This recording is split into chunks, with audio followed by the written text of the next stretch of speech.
Oh, ito pa isang balita. Congratulations, Acorda. Putang ina, kaya pala ayaw mong ano ha. Acorda, kaya pala ayaw mong paimbestigahan yung mga pulis ha. Ayaw pa imbestigahan ni Acorda yung mga pulis. Na di umano involved sa Pogo. Puta, yung pala, meron siyang mga picture. Meron siyang mga picture na kasama niya yung isinasangkot sa Pogo dyan sa Quad Committee.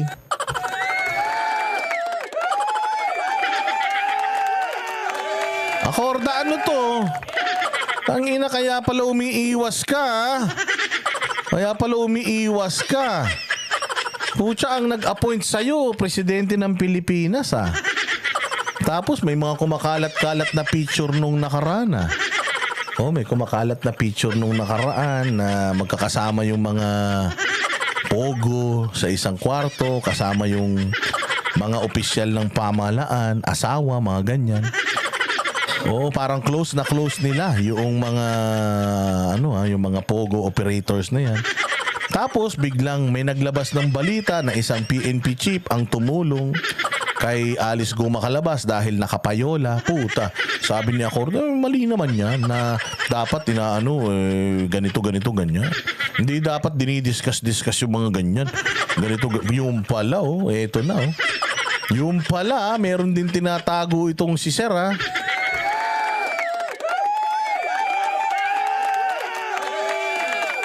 Oh, sige. I-play natin to. Tingnan natin kung ano sasabihin nito ni Acorda. Nanindigan si dating PNP Chief Benjamin Acorda Jr. na wala siyang koneksyon sa operasyon ng Pogo sa bansa at lalong hindi raw siya protektor ng Pogo. Tingin ni Acorda, tila may mga nagbabaliktad ng kwento kaya pilit siyang inuugnay sa issue. Nasa frontline na balitang yan si Brian Castillo. Nanindigan si dating Philippine National Police Chief Benjamin Acorda Jr. na wala siyang kahit na anong koneksyon sa operasyon ng Pogo sa bansa. Ito'y matapos ilabas sa pagdinig ng Senado kahapon ang ilang larawan ni Acorda kasama ang mga personalidad na iniuugnay sa Pogo. Kabilang na ang Nako po! Tangina, ang sarap ng pustahan tayo, alam ko kung ano kinain niyo dyan. Pustahan tayo, kinain niyo dyan chicken feet at saka siomay.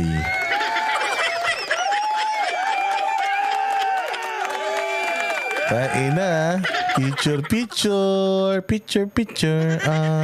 kapatid ni Alice Go na si Wesley Go.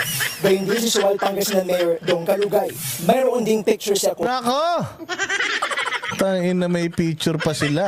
Nasa isang pribadong... Nako, Acorda, putangina, patay ka kay Risa Ontiveros dito. Sigurado ako, putangina, lalasunin ka ni Ontiveros dito. Oh, wait. Sino ba nagano rito? Sino ba nag-appoint dito? Diba? Dapat madamay yan. Korda, kasama si Tony Yang, ang kapatid ni dating Presidential Economic Advisor Michael Yang. I can face anybody squarely, eye to eye, without flinching an eye. Masabi ko, malinis ko tayo dyan kay Alice Go. Wala tayong pakialam dyan. Sa pagtakas niya, hindi rin ako tumatanggap ng pera sa kanya. Oh, yun. Naniniwala kami.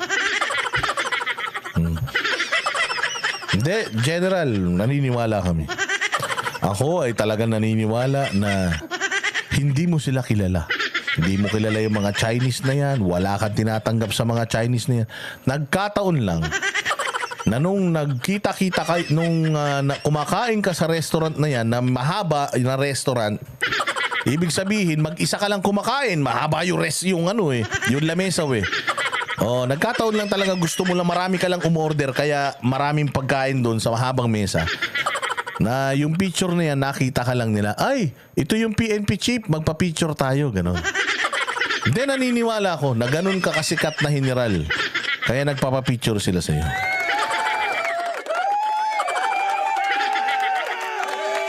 O, tsaka Acorda, naniniwala din ako na yun doon sa hotel na magkakadikit kayo, lobby kasi yun. Lobby yun eh. So lahat naman pwedeng umupo ron. Nagkataon na naka-check-in din sila doon, tapos nakita ka nila. Oh, si General Acorda to, di ba? Sir, di ba? Kayo po yung PNP chief. Oh, sir, pwede magpa-picture sa inyo, gano'n. Nagkataon lang yun. Oh, malinis daw siya. Wala daw siyang alam sa mga ganyan, hindi raw daw siya tumatanggap ng pera. So, plain and simple. Nagkataon lang lahat ng mga bagay na yan. Nagkataon lang yan, nagkataon lang. Kasi si Alice Guo nga, may picture din kay PRD. Meron din eh. So, nagkataon lang lahat yan, nagkataon lang yan. Huwag kayo mag-alala. Git ni Acorda, hindi dapat gawing basihan ng mga litrato para idikit ang pangalan niya sa maanumalyang operasyon ng Pogo. Ina niyan. Bakit si PRD dinidikit nyo sa mga kaso dahil may mga picture lang? Di ba? Bakit pagka kayo hindi na pwede?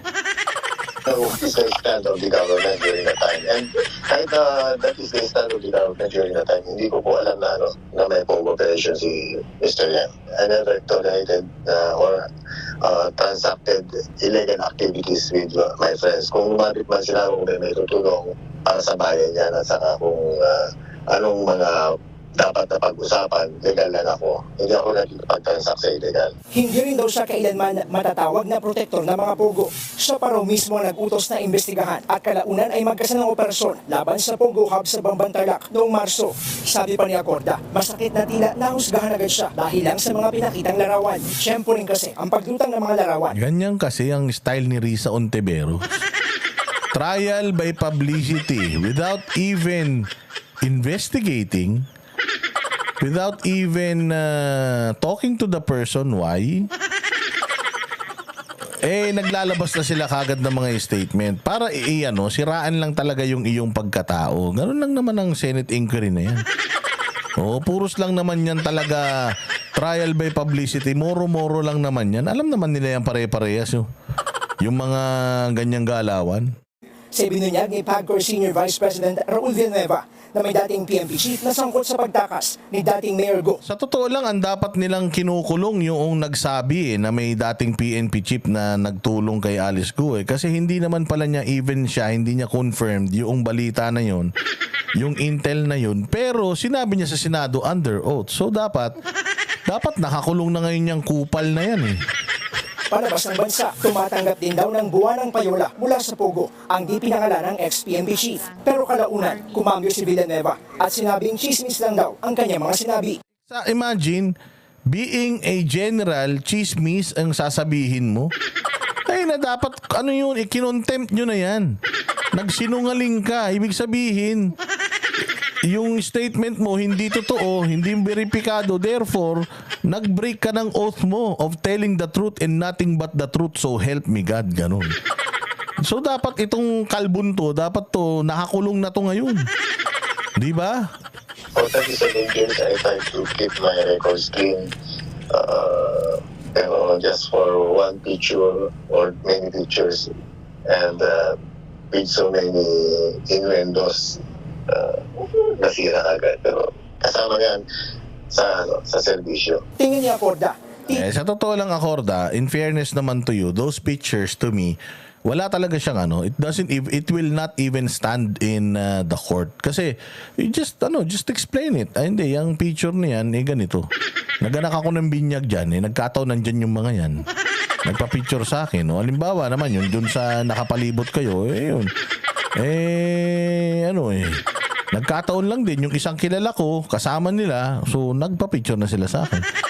So hindi ko naman mapipigilan kung sinong gusto magpa-picture sa akin dahil public official ako, kilala ako I mean, it's so easy. It's actually so easy to defend. That's if you're gonna defend it. Or that's if you can defend it. Kasi dapat dito, Acorda, dapat dito sa interview mo na to kaya medyo nag-aalangan ako sa'yo kasi pwede mo namang sabihin bakit, ano yung picture na yun? Paano nagkaroon ng ganung picture? Pwede mo naman sabihin yung reason. Bakit hindi, nagpa-picture lang sila sa akin dyan. Parang yung yung sa Pogo, si Cassandra Ong. Bakit dito may graduation picture ka? Sabi mo, elementary lang tinapos mo. Ano sabi ng babae? Hindi, pumunta ako dyan, nakipicture lang ako. Pumunta ako dyan, I mean, if you know the story of the picture, you can tell the story. Pero hindi mo binanggit dito kung ano yung reason bakit kayo may mga pictures na magkakasama. Kung sana, sinama mo na sa statement mo, wala yan, binyagan kasi yan. Naimbita rin sila, so nagpicture kami. Kaya lang, mapaghuhulihin ko yung mga yan dun. Wala naman akong kasong pinangahawakan sa kanila. Oh, I mean, you can always tell your side of the story. Pero hindi, Acorda wala kang sinabi, nagpaawa ka na kaagad, na ako, malinis ako. Naging defensive ka kasi kaagad doon sa statement mo Nasa 37 years ko, malinis ako, wala akong mga illegal, bla bla bla. Ako pa nga yun bla bla bla. Ang punto rito, nakasama ka dun sa picture na yun, nakasama yung mga inaakusahan sa Pogo. You just need to explain why you are in the same picture with these people. Yun lang yun Hindi mo pinaliwanag. Kaya medyo delikado ka dyan, Acorda. Medyo napaghalataan ka.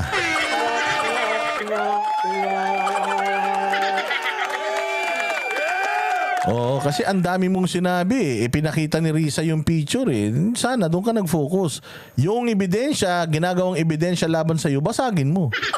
O kita mo si Inday, may ebidensya laban sa kanya, yung chismosang si Gloria. O anong ginawa ni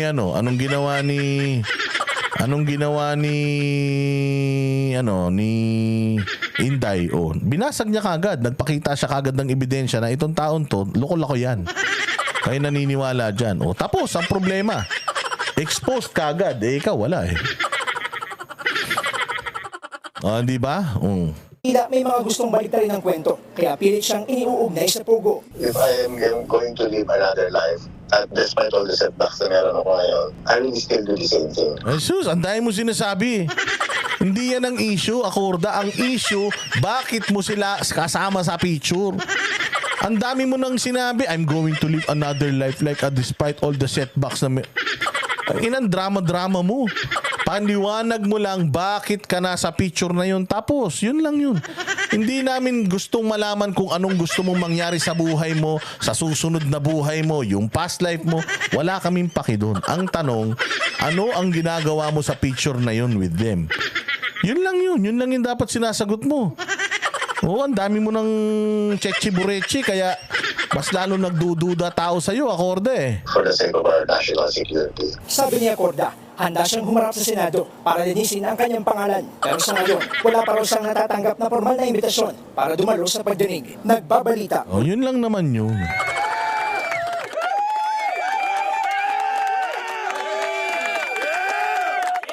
Oh, yun lang naman yun. Yun lang naman yun. Ikaw naman, ang dami mo nang sinabi.